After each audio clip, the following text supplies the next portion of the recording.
Tes 1 2 3. Oke, baik, terima kasih. Kita mulai untuk perkuliahan pada sore ini ya. Oke, sebelumnya saya ucapkan selamat sore. Assalamualaikum warahmatullahi wabarakatuh. Oke ya, terima kasih pada kesempatan sore ini kita kembali berjumpa bertatap muka secara daring untuk melaksanakan perkuliahan untuk mata kuliah studi kelayakan bisnis. Sebelumnya saya ucapkan terima kasih kepada para mahasiswa dan mahasiswi yang selalu saya banggakan karena pada kesempatan sore ini sudah ikut hadir menyimak daripada materi perkuliahan yang akan saya sampaikan. Oke, nah kemudian di sini juga saya berharap semoga kalian semua dalam keadaan sehat walafiat, tidak ada kurang satu apapun, dan selalu dalam lindungan Allah Subhanahu wa Ta'ala. Oke, baik, dan itu merupakan satu yang memang selalu kita harapkan ya di tengah pandemi virus COVID-19. Yang jelas protokol kesehatan ini selalu kita patuhi, kita taati. Yang antara lain selalu memakai masker, menjaga jarak, hindari berkerumun, dan juga rajin cuci tangan. Oke, baik. Untuk mempersingkat waktu, di sini saya akan menampilkan daripada materi untuk perkuliahan pada pertemuan sore ini, yaitu di sini kita akan menjelaskan tentang aspek pasar dan pemasaran. Oke, baik. Jadi seperti yang kita ketahui bersama ya, bahwasanya memang di dalam studi kelayakan bisnis ada banyak sekali aspek-aspek yang memang harus kita perhatikan, yang harus kita analisa agar supaya nanti menghasilkan suatu rekomendasi yang memang benar-benar bisa dipertanggungjawabkan, dalam artian hasil daripada rekomendasi ini memang ya menunjukkan fakta-fakta yang memang kemungkinan terjadi di masa yang akan datang. Oke. Nah, untuk aspek yang pertama ini adalah merupakan aspek pasar dan pemasaran, di mana di sini kalau kita melihat bahwasannya aspek pasar dan pemasaran ini merupakan aspek kunci. Dalam artian di sini di dalam melakukan usaha, memulai suatu usaha, maka tentunya pasar ini merupakan tempat daripada produk yang kita jual ya, ini memang diminati oleh konsumen. Nah ini, jadi pasar kalau kita melihat daripada definisinya, ini adalah pasar adalah tempat bertemunya para penjual dan pembeli untuk melakukan transaksi.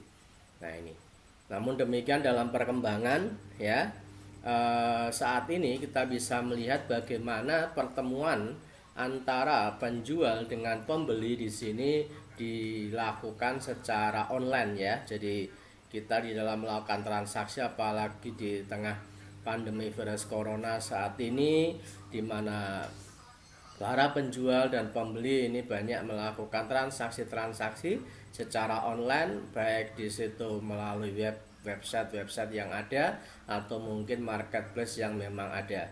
Nah, dari situ tampak bagaimana penjual di sini kapasitasnya menawarkan produk-produk yang memang menjadi barang dagangan yang ditawarkan oleh penjual, sedangkan pembeli di sini itu melakukan penawaran-penawaran ya. Nah, tentunya di situ Anda juga mungkin bagian daripada kapasitas Anda sebagai penjual atau mungkin Anda sebagai pembeli. Nah, maka dari situlah bisa dikatakan itu merupakan sebagai pasar. Makanya kalau istilahnya kalau ini ya banyak sekali ya marketplace. Di situ ada istilah marketplace di dalam internet. Di situ ada pertemuan antara penjual sama pembeli, di mana di situ ada sebuah wadah ya yang memang di situ sangat-sangat membantu ya bagi mereka yang memang di dalam menjalankan suatu usaha. Oke. Nah, di samping itu juga definisi lain tentang pasar. Pasar ini juga merupakan tempat pertemuan antara kekuatan permintaan dan juga penawaran.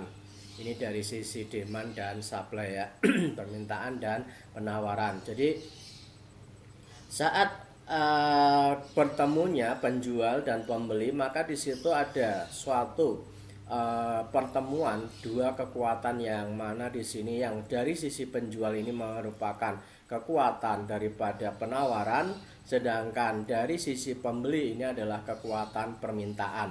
Nah ini. Jadi menurut Stanton, pasar ini adalah kumpulan daripada orang-orang yang mempunyai keinginan untuk puas, uang untuk belanja, dan kemauan untuk dibelanjakannya. Nah ini. Jadi ini definisi lain daripada pasar. Jadi memang banyak sekali ya definisi-definisi tentang pasar yang menjelaskan tentang pasar, sehingga di sini untuk memberikan pemahaman yang lebih luas lagi tentang pasar. Jadi kita bisa melihat bahwasanya pasar ini juga tadi yang kedua ini ya diartikan sebagai kekuatan antara permintaan dan juga penawaran. Nah ini. Jadi dari kekuatan permintaan dan penawaran, maka disinilah nantinya ini bisa terbentuk sebuah mekanisme harga. Jadi mekanisme harga, tetapi di sini juga tentunya bisa dikatakan ini berlaku untuk beberapa konteks pasar ya. Karena memang kalau kita dalam bentuk-bentuk pasar modern di sini tidak ada kekuatan permintaan dan penawaran ya, karena memang di situ mekanisme harga sudah ditetapkan oleh penjual gitu ya, sedangkan konsumen ini setuju dengan harga tersebut, sehingga ketika setuju maka melakukan pembelian, tetapi ketika tidak setuju maka tentunya akan mencari alternatif daripada produk yang lain. Oke. Namun demikian di sini bisa dikatakan ya di dalam konteks kekuatan permintaan dan pemasaran penawaran ini merupakan konsep daripada mekanisme harga, di mana dari kekuatan permintaan dan kekuatan penawaran yang terjadi ini maka di situ akan menghasilkan sebuah harga. Apakah harga di sini itu mengalami kenaikan atau mungkin sebaliknya harga mengalami penurunan ya. Dimana di dalam mekanisme harga di sini ya, ketika permintaan ini tinggi tetapi tidak dibarengi dengan peningkatan daripada penawaran, maka tentunya di situ kecenderungan harga sebuah komoditas ini akan mengalami kenaikan ya. Jadi ketika permintaan naik tetapi tidak diikuti dengan kenaikan penawaran dari sisi produsen, maka tentunya di sini akan terjadi kenaikan harga. Namun sebaliknya di sini apabila penawaran ini naik, kemudian penawaran ini naik tidak diikuti dengan kenaikan daripada permintaan, maka tentunya di sini kecenderungan harga ini mengalami penurunan. Kita sering ya menyaksikan bagaimana sebuah harga itu kadang mengalami kenaikan yang luar biasa ya. Ini seperti contoh misalkan saja ketika menjelang Lebaran atau mungkin menjelang tahun baru, di situ beberapa komoditas itu kadang mengalami kenaikan harga.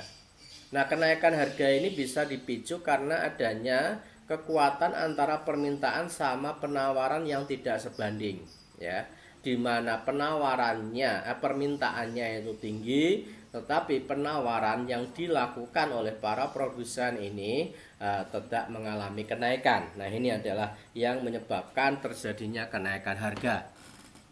Dan sebaliknya di sini juga apabila penawaran ini tinggi tetapi permintaannya rendah, maka di situ juga akan mengakibatkan harga suatu komoditas akan turun. Ini sebagai contoh misalkan saja ya, ketika musim panen tiba ya, misalkan musim panen rambutan gitu ya. Nah, di situ tentunya penawaran daripada komoditas untuk buah rambutan ini menjadi banyak.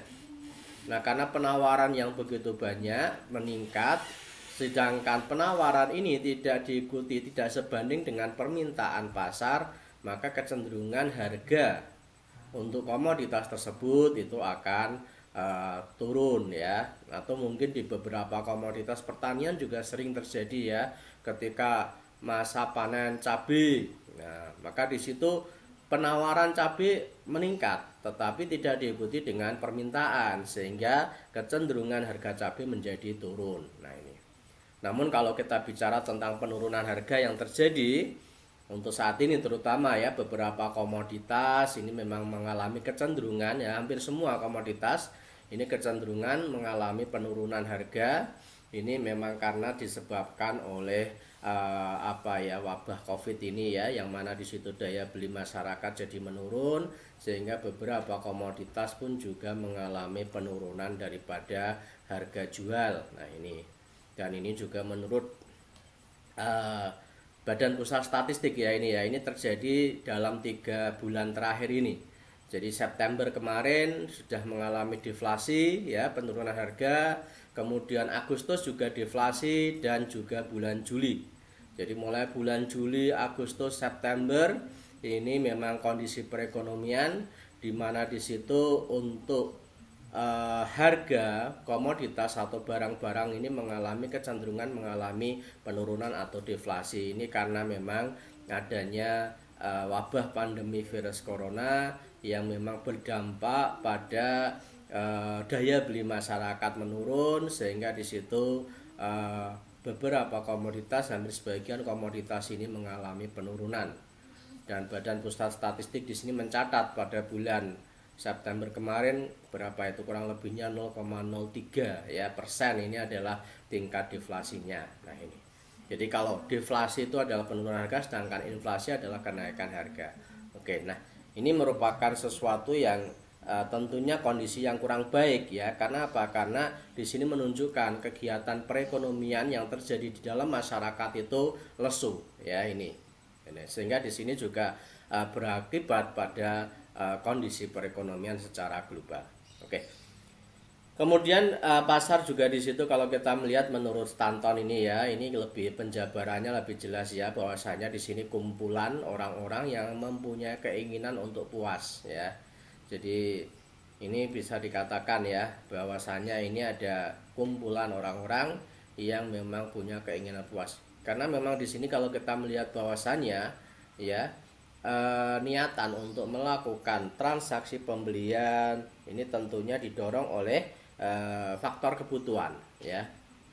Jadi kalau kita melihat memang kalau dalam konsep teori ini ya, kebutuhan di situ ya, bahwasanya memang di situ setiap orang itu mempunyai kebutuhan yang berbeda-beda, dan tentunya di sini ada kebutuhan yang memang ingin segera terpenuhi. Nah, maka dari situlah maka di sini ketika orang-orang ini punya keinginan, berarti di sini sama artinya mereka itu memiliki kebutuhan, dan kebutuhan itu berusaha untuk dipenuhi.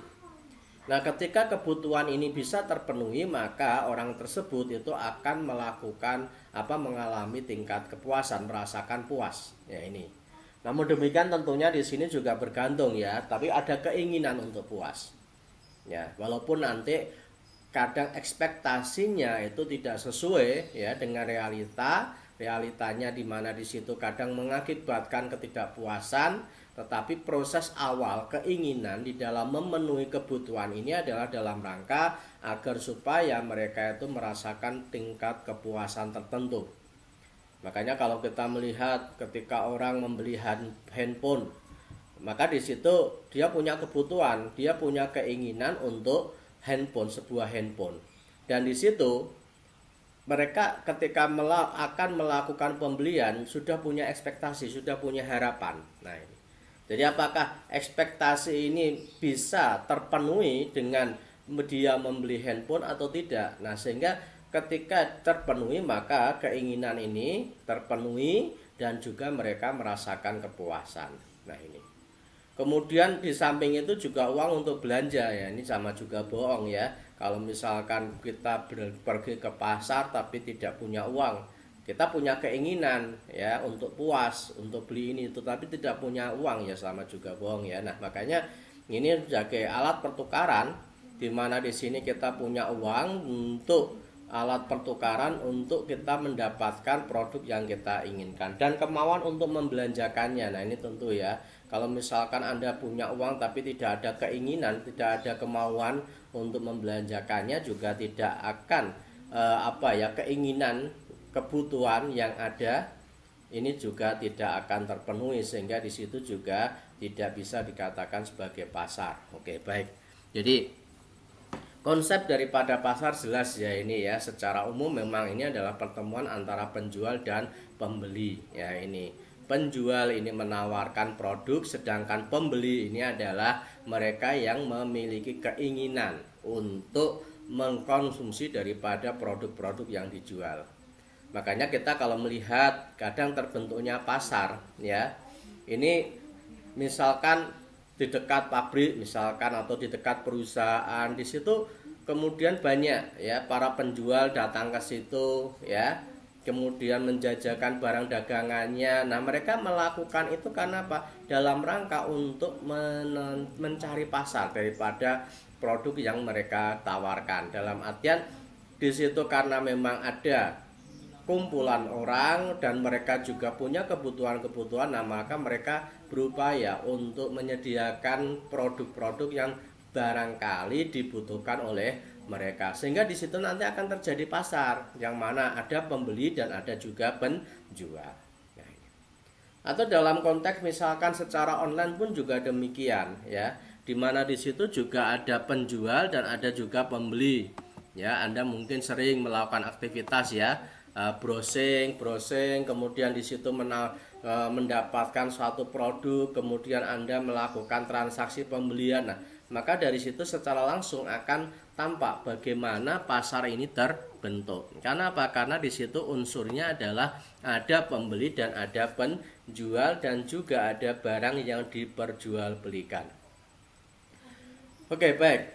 Nah, sekarang kita berbicara tentang permintaan dan penawaran. Nah, ini apa sih permintaan itu? Jadi permintaan adalah jumlah barang dan jasa yang dibutuhkan oleh konsumen ya, yang mempunyai kemampuan untuk membeli pada berbagai tingkatan harga. Ini adalah permintaan ya. Jadi jumlah barang dan jasa yang dibutuhkan oleh konsumen. Jadi di sini sebagai contoh, misalkan saya sebagai konsumen, saya mempunyai kebutuhan untuk mengkonsumsi barang misalkan beras ini misalkan. Nah, kira-kira jumlah daripada beras yang saya butuhkan berapa? Nah, ini itu adalah merupakan permintaan dari individu ya, dari saya. Tetapi tentunya di sini permintaan ini tentunya untuk kebutuhan beras tidak hanya datang dari saya, tetapi ada individu-individu yang lain yang memang di situ membutuhkan beras. Nah, maka disitulah permintaan secara total. Ini adalah mereka yang memang memiliki kebutuhan, keinginan untuk mengkonsumsi produk-produk tertentu dalam jumlah tertentu ya. Nah, ini dan juga mempunyai kemampuan untuk membeli ya pada berbagai tingkatan harga. Ya, kalau misalkan saja harga per kilo beras misalkan 10.000, maka di situ akan dilakukan pembelian. Harga beras misalkan 12.000 akan dibeli, harga beras 15.000 akan dibeli. Ini dari berbagai tingkatan harga. Nah, ini memang kadang sering ya masyarakat ini dihadapkan pada kenaikan harga yang kadang bisa dikatakan tinggi gitu ya. Misalkan harga kebutuhan untuk gas LPG misalkan yang berapa kilo itu, 3 kilo itu ya yang warna ini. Nah, sekarang harganya berapa? Nah, karena ini merupakan bagian daripada kebutuhan ya, maka tentunya di situ dalam berbagai tingkatan harga maka akan dilakukan ya pembelian oleh para konsumen. Nah, ini. Jadi itu adalah untuk permintaan. Sedangkan penawaran ini adalah jumlah barang atau jasa yang ditawarkan produsen pada berbagai ya tingkatan harga pada suatu waktu tertentu. Nah, ini jadi kalau permintaan ini dari sisi customer, sedangkan penawaran ini dari sisi produsen ya. Ini jadi seperti tadi yang saya contohkan, misalkan saja petani pada saat tertentu misalkan panen cabai misalkan. Nah, maka di situ penawaran yang dilakukan oleh petani ini adalah berkaitan dengan komoditas cabai. Nah, ini dia melakukan penawaran dalam jumlah tertentu ya, ini dan juga pada tingkatan harga tertentu. Nah, ini maka inilah yang nanti akan menghasilkan kekuatan permintaan dan kekuatan penawaran yang tadi sudah saya katakan. Ini berkaitan dengan mekanisme harga, akan terbentuknya mekanisme harga. Oke, baik. Nah, sekarang kita masuk ke faktor-faktor yang mempengaruhi daripada permintaan. Jadi, permintaan ini sumbernya adalah dari konsumen. Ini memang dipengaruhi oleh banyak faktor. Apakah permintaan ini itu bisa dalam jumlah yang besar, apakah permintaan ini menurun, ya, ataukah bagaimana, stabil dan sebagainya. Nah, ini karena memang ada beberapa faktor yang mempengaruhi daripada permintaan itu sendiri. Nah, yang pertama adalah harga barang itu sendiri. Jadi harga barang suatu komoditas, ini harga suatu komoditas ini akan mempengaruhi secara langsung terhadap permintaan akan komoditas itu sendiri. Jadi misalkan saja contoh, ketika harga barang ini mengalami kenaikan, maka kecenderungan permintaan ini akan mengalami penurunan. Dan sebaliknya, ketika harga untuk sebuah komoditas di sini mengalami penurunan, maka kecenderungan di situ juga permintaan akan naik. Ini untuk permintaan yang memang bersumber dari individu. Nah, ini. Jadi ada banyak ada banyak memang ya harga ini, karena harga ini yang menentukan daripada permintaan. Jadi gambarannya seperti itu ya. Kenapa harga ini menjadi faktor yang mempengaruhi daripada permintaan.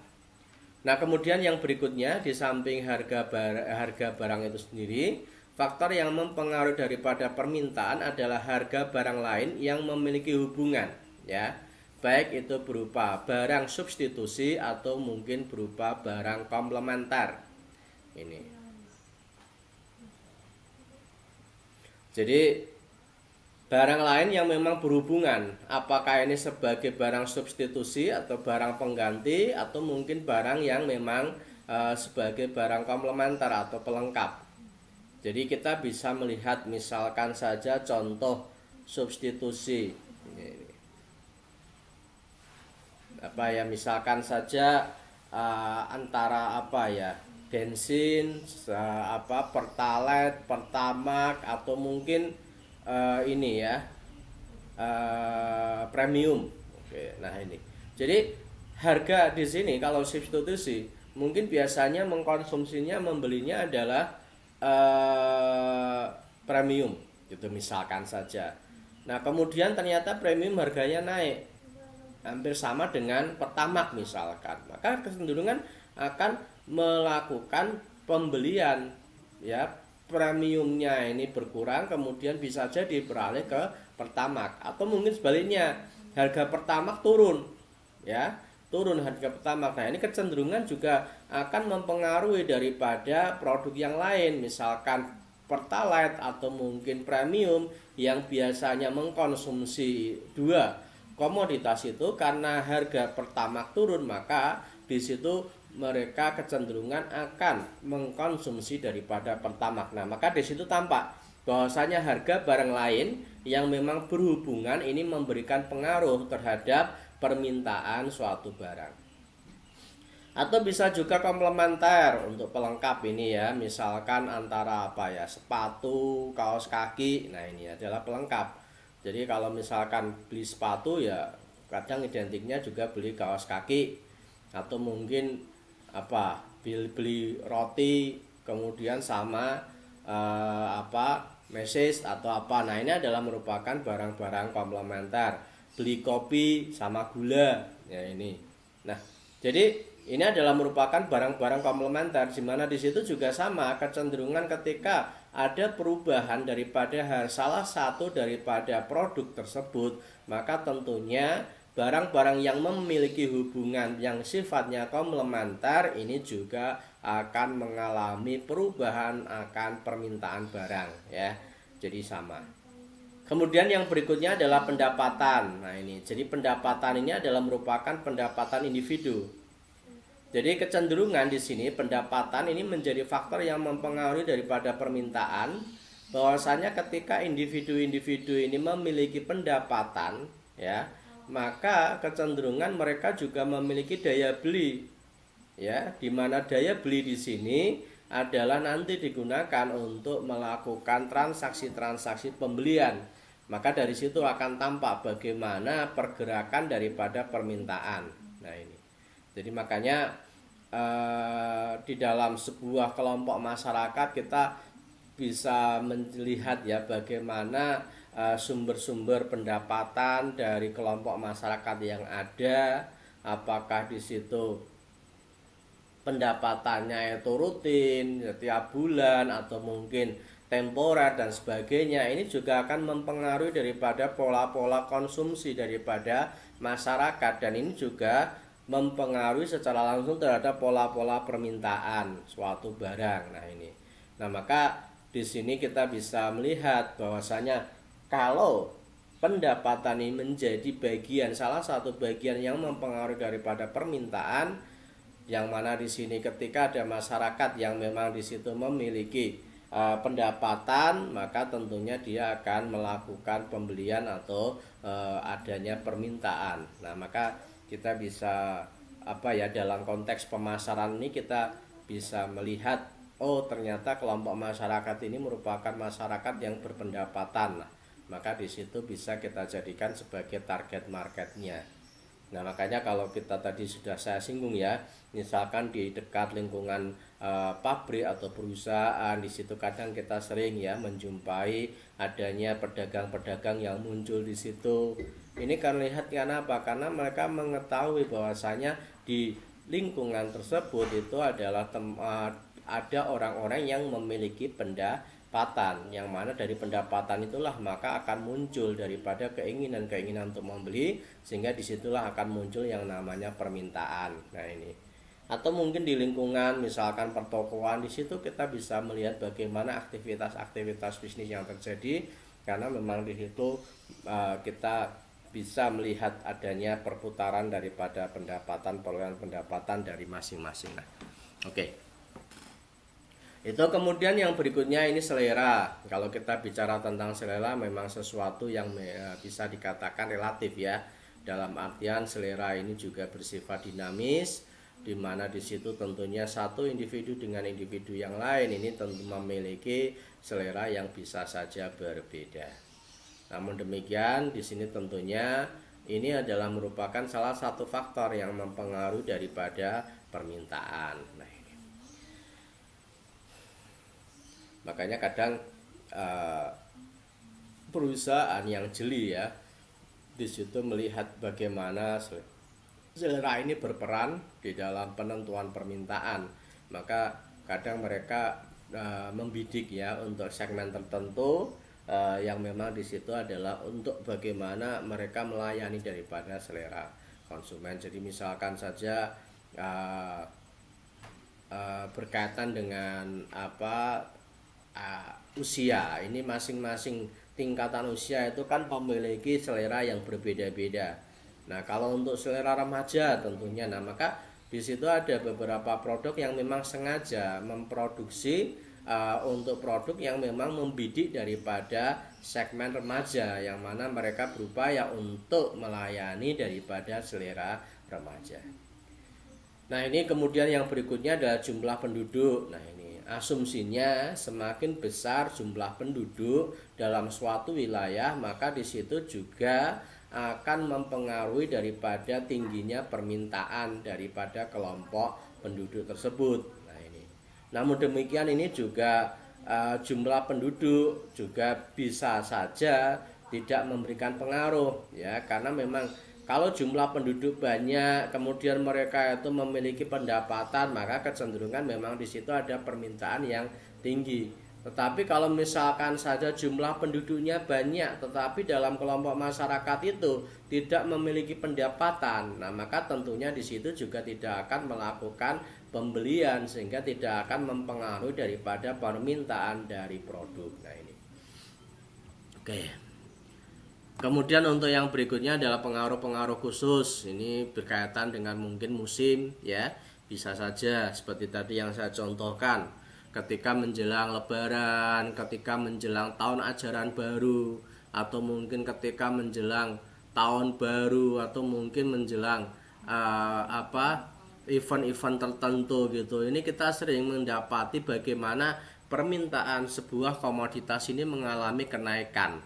harga permintaan ya, kenaikan permintaan, sehingga di situ kadang mereka juga mengantisipasi dari sisi produsen karena pada masa-masa itu kecenderungan ada kenaikan daripada permintaan, maka stok barang, maka di situ memang sengaja dibuat lebih banyak, tujuannya dalam rangka untuk memenuhi daripada permintaan pasar.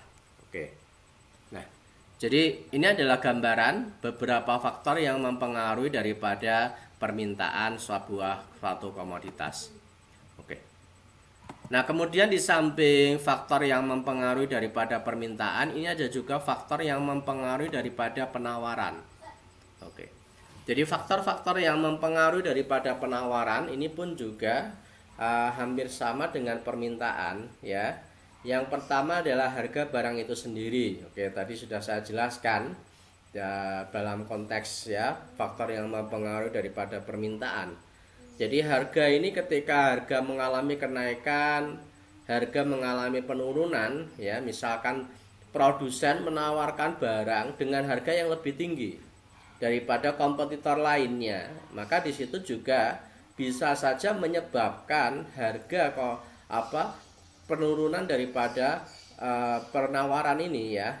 Jadi ini adalah gambaran bagaimana harga ini mempengaruhi daripada penawaran. Kemudian harga barang lain yang memiliki hubungan sama tadi ya. Jadi apakah ini sifatnya substitusi ataukah sifatnya komplementer. Kemudian juga teknologi ini juga akan memberikan pengaruh terhadap faktor yang mempengaruhi daripada penawaran. Jadi teknologi yang digunakan dalam proses produksi misalkan yang mana di sini mampu menghasilkan kapasitas produksi yang optimal, sehingga di situ penawaran daripada produk itu akan meningkat. Jadi misalkan saja contoh ketika perusahaan ini misalkan perusahaan percetakan ya, di situ menggunakan mesin-mesin ya manual misalkan saja dalam percetakan, kemudian dengan teknologi menggunakan mesin cetak yang mampu menghasilkan hasil cetakan yang lebih banyak misalkan. Nah, maka di situ akan terjadi perubahan daripada penawaran daripada produk yang dihasilkan oleh produsen. Makanya di sini memang ketika teknologi ini menjadi bagian daripada aktivitas bisnis, maka di situ ada banyak sekali keuntungan-keuntungan yang bisa diperoleh oleh produsen itu sendiri. Salah satunya ya berkaitan dengan kapasitas produksi yang memang bisa lebih optimal, sehingga di sini mampu memenuhi daripada permintaan pasar ya, atau mungkin di sini bisa dikatakan mampu memberikan penawaran untuk yang lebih banyak. Kemudian biaya produksi. Nah, ini biaya produksi.